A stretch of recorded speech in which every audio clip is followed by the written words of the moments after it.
Hi folks, welcome to the Prepared Homestead. This is Travis. Thank you all for stopping by to watch. Looks like another beautiful day in the Ozarks is upon us. Got some rain in the forecast later this week, but still a couple of more days of not really that hot, just beautiful weather, and certainly enjoying that. You know, I get accused of this. It doesn't hurt my feelings. It doesn't. I'm just pointing it out. I get accused of this, of being, spreading fear. There's too much doom and gloom, too much fear mongering. And I understand that, even though I really try to do my best to create a balance of bringing you things that's going on in the world, how bad it's getting, but yet encouraging you to see that there's still good out there, encouraging you to realize that you're here for this time and this place, and encourage you to get ready because, well, that's what we need to be doing. But I get it. I get it that there's this fine line of balance between being prepared, aware of what's going on, ready for what's coming, and just being terrified and worried and distraught over it all. And I think that it's difficult because what happens is this kind of what I would call a rubber band effect. We we realize that well, we're worrying too much about it. We're stressing too much about all the things going on in the world. So I'm not going to do that, and we rubber band and end up on the other end of the spectrum, and we're not even paying attention to what's going on. We're not doing anything about it. We're not preparing. We just have tuned it out because it's too much and we glaze over. And I think that's part of the problem with we people, is that we're always one extreme or the other. It's difficult for us to balance ourselves kind of in between. And honestly, that's one of the motivations that I have to keep making content, is to try to help people to see that things are really bad and they're getting worse. They're going to get worse, but not to worry about that, not to be living in fear and panic, not to be depressed over it, to use it as motivation, use it as an energy and fuel to get yourselves up off the couch, get yourselves prepared, get yourselves active, get your heart right with the Father, because it's that time. It's that time that we start doing that, because the world is, well, it's falling apart. It's falling apart all around us for all different kinds of reasons. I mean, and I'm not speaking of the stuff that we talk about. I talk about, others like myself talk about, the obvious things out front, war and economy and pandemics and all the little catchphrase things that gets preppers all riled up. I'm talking about really just how our society is just falling apart. I mean, it's just absolutely falling apart. Have you looked at any of the bigger cities lately, even the smaller ones? How the crime and homelessness and poverty and just filth and trash. And I noticed something the other day, and I'm just randomly bringing this up because, I don't know, that's how I am. I was watching some couple of different videos, completely unrelated, and they were in a bigger city, and I noticed something. And so I went down a little rabbit hole for a while. I started going through and trying to find other videos of any type of content. Didn't matter what it was, the focus of the video was, as long as the video was showcasing city streets anywhere. The city streets in America are filthy. There's just trash everywhere. Like, no one picks up after themselves. Just there, no matter if it was in the slums or a nice area, there's just trash everywhere. It used to be that, and I'm not advocating big government, but it used to be that towns would pay people, have employees that would go out there and sweep up the trash, They had big machines that would do it. They had individuals with their little brooms and stuff because they took pride in what they had. They wanted it to look nice. And now it's just not that way at all. And I think that in part that's a very good symptom of what I'm talking about. Society is just, it's falling apart. And all this other stuff that's going on, it's all just, it's kind of the proof of that. It's the causes. It's showing what's happening. You know, we can't get along. Violence and economy and food and all of this stuff that people are constantly saying, well, why don't the good people stand up? I think because the good people are they're done and over with it. They've all walked away from it all, try to find a last little bit of peace and quiet they can for themselves, because they realize that the main areas, the bigger areas, they're so overwhelmed, they're so lost, and I get that.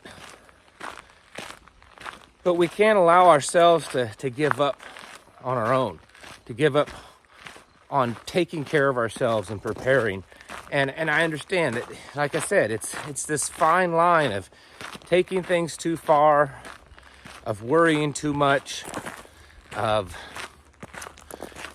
you know, just allowing it to bring us down. You know, there's a scripture there in Matthew, I believe it's chapter 5, 24 through 35, something like that. I may have the numbers off. I didn't prepare to say anything about this. It just popped into my head. And it's Jesus, Yeshua. He's talking about, you know, not to worry about the future. You know, my Father takes care of the sparrows. You know, he provides for them. He provides for things. He provides for his children. Don't worry about tomorrow. Don't worry about where your next meal comes from. And again, people take that scripture one way or the other, one extreme to the other, to the point that, well, I don't think you should prepare at all. You know, not to store up and hoard up food and everything. Well, if that's what that scripture means, then I shouldn't go to work.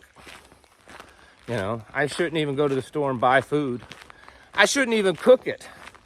The Father's just going to make it appear in my stomach.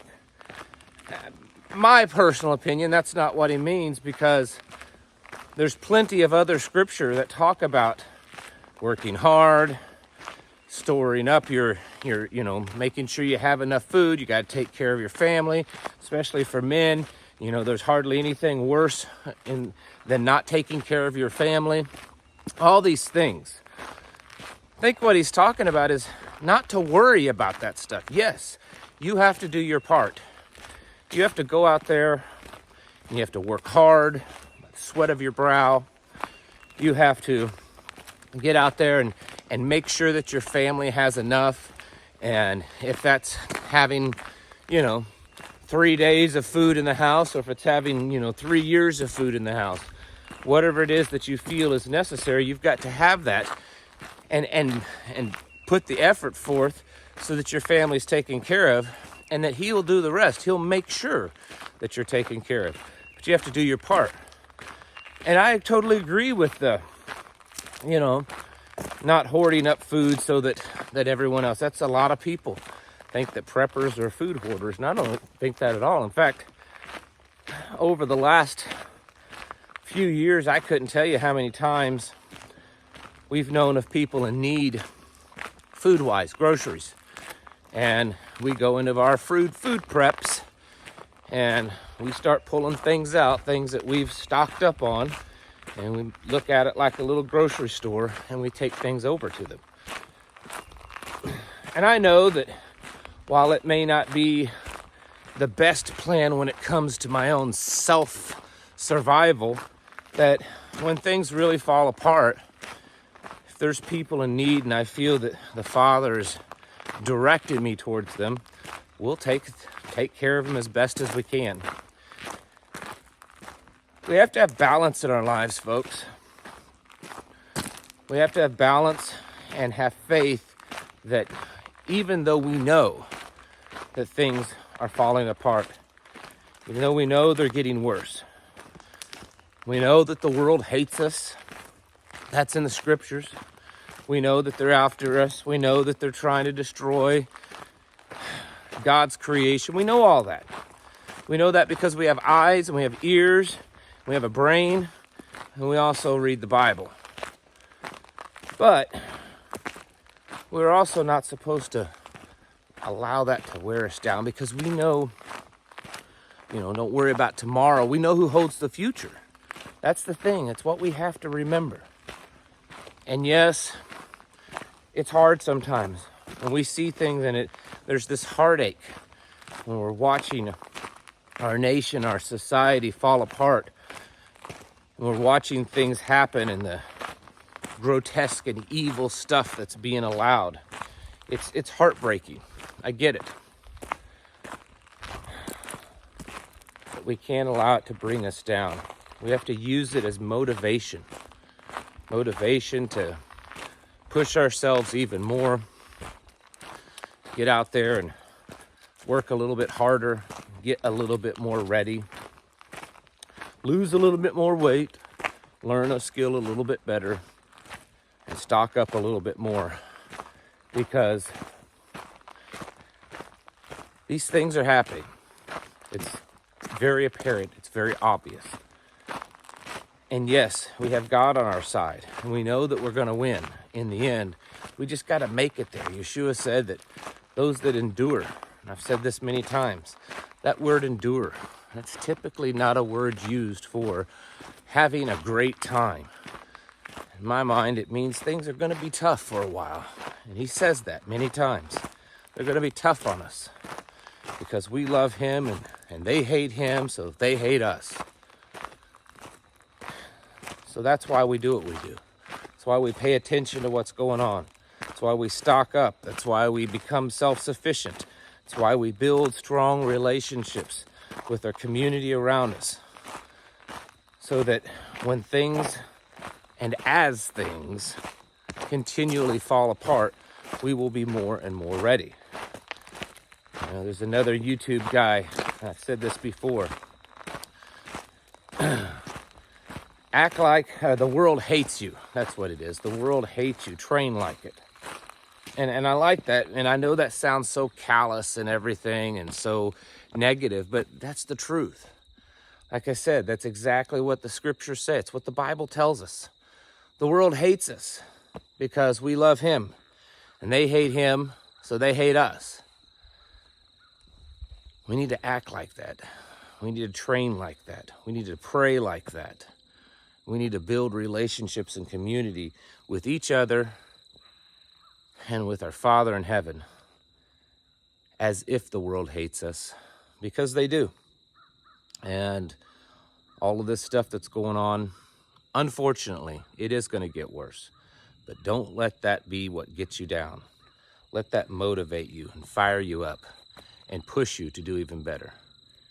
Folks, it's time to get our houses in order and to prepare ourselves mentally, physically, and spiritually. Thanks for watching, and I'll catch you in the next video.